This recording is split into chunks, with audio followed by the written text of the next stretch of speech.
துலாம் இடத்துல சனி ஆட்சியாக இருக்காரு. துலாம் லக்னம். சனி வந்து ராஜயோகாதிபதியாக இருந்தாலும் கூட சுபத்துவ நிலை பாபத்துவ நிலை ரெண்டும் இல்லாமல் இயல்பு நிலையில் இருக்கிறாருன்றப்ப வணக்கம், நான் உங்கள் விக்கி ப்ரோஸ். நமக்கு என்கணி ஞானத்தையும் வேத ஜோதிட ஞானத்தையும் ஆன்மீக ஞானத்தை வழங்கிய அனைத்து குருமார்களுக்கும் நன்றி. அண்ட் அதே வேளையில் இது ஒரு ஜோதிட விளக்கு வீடியோ விருப்பம் உள்ளவர்கள் தொடர்ந்து பார்க்கலாம். நமது Vicky Bros astrology YouTube, TikTok, Facebook மற்றும் இன்ஸ்டாகிராமை ஃபாலோ பண்ணியிருக்கக்கூடிய அனைத்து தோழிகளுக்கும் நமது நன்றிகள். ஒரு கேள்வி பிரதர், வணக்கம். ஆட்சி 4th place சனி தசா கோயிங் ஆன்.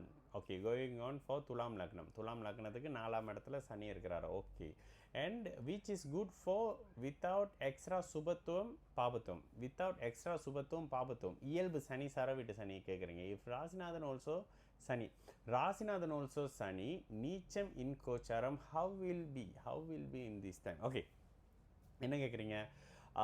வணக்கம் பிரதர். 4ஆம் இடத்துல சனி ஆட்சியாக இருக்காரு. துலாம் லக்னம். சனி வந்து ராஜயோகாதிபதியாக இருந்தாலும் கூட சுபத்துவ நிலை பாபத்துவ நிலை ரெண்டும் இல்லாமல் இயல்பு நிலையில் இருக்கிறாருன்றப்ப சனி தசை தாயாருடைய அமைப்புகளை டிஸ்டர்ப் பண்ணும். ஓகே, எப்படி?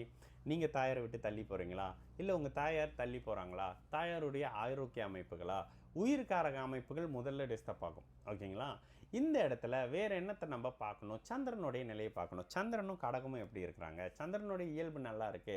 இப்போ இயல்பாக பார்த்தீங்கன்னா ஒரு பாவகாதிபதி காரக பிளானட். சந்திரன் உச்சமாக இருக்கிறாரு, அம்மாவை விட்டு தள்ளி போகிறீங்க. சந்திரன் நீச்சமாக இருக்காரு, அம்மாவுக்கு விரயம் பண்ண போகிறீங்க. அம்மாவுடைய அமைப்புகள் ஒரு மாதிரி இருக்கப்படுது.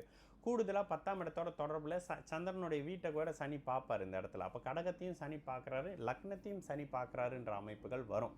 கேந்திர வலிமை வந்து பெரிய அளவுக்கு சொல்லப்பட்டாலும் கூட சுபத்துவமாக இருக்கக்கூடிய நிலை வேற, சூட்சுமோடு கேதுவோடு இருக்கக்கூடிய தன்மைகள் வேறன்ற மாதிரி அமைப்புகள் வரும். முழுக்க இந்த அமைப்புகள் தாயாருடைய நிலைப்பாடை வச்சு தான் பிரதர் வரும். கோச்சாரத்தில் சனி நீச்சமாக ஆகிறாருன்றப்ப தசாநாதன் கோச்சாரத்தில் சுபத்துவம் அடையும் பொழுது நல்ல தன்மைகளும், தசாநாதன் உங்களுக்கு கடுமையான கெடுபலனை கொடுத்துக்கிட்டு இருக்கக்கூடிய தசாநாதன் கோச்சாரத்தில் பலவீனமாகும் பொழுது கெடுபலன் அதிகமாகும்.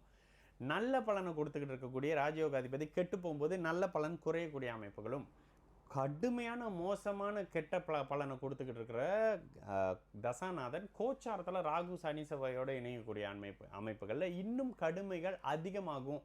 இப்படி தான் நடக்கும் பிரதர். அப்போ 4ஆம் பாவகத்தை கெடுத்து தான் பலன் செய்வார். 4ஆம் பாவகத்தினுடைய உயிர்காரகம் தாய் மனைவி.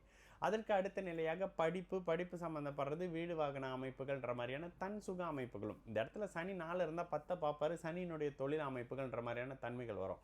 ஆனால் கோச்சார அமைப்புகளில் ராசிநாதன் பலவீனமாக இருக்கும் பொழுது ஒரு இழுபறியான அமைப்புகளை நான் வந்து நோட்டீஸ் பண்ணுறேன் பிரதர். ஏன்னா ராசி பலன்லாம் வந்து பண்ணும்போது சில விஷயத்தெல்லாம் பார்க்குறப்ப சில பேர்கிட்ட இருந்து வர்ற விஷயங்களும் செக் பண்ணுறப்ப ராசிநாதன் நீச்ச நிலையில் இருக்கும்போது இழுபறியான சூழ்நிலையில் இருக்கிறாங்க. இப்போ மகர கும்ப லக்னத்துக்கெல்லாம் 2.5 வருஷம் சனி வந்து நீச்ச நிலையில் தான் இருப்பார். ஆனால் விதிவிலக்கு என்ன, அவருடைய சுபத்துவ நிலைன்ற மாதிரியான அமைப்புகள் வரும். ஏன்னா பாவர்ன்ற காரணத்தினால. சரிங்களா? இந்த அமைப்புகள் பிரதர் சந்திரனுடைய நிலைப்பாடையும் வச்சு சொல்லக்கூடிய சில அமைப்பு. சரிங்களா? நான் உங்கள் விக்கி ப்ரோஸ். நல்லது நடக்கும், எல்லோரும் நல்லா இருப்போம். வணக்கம்.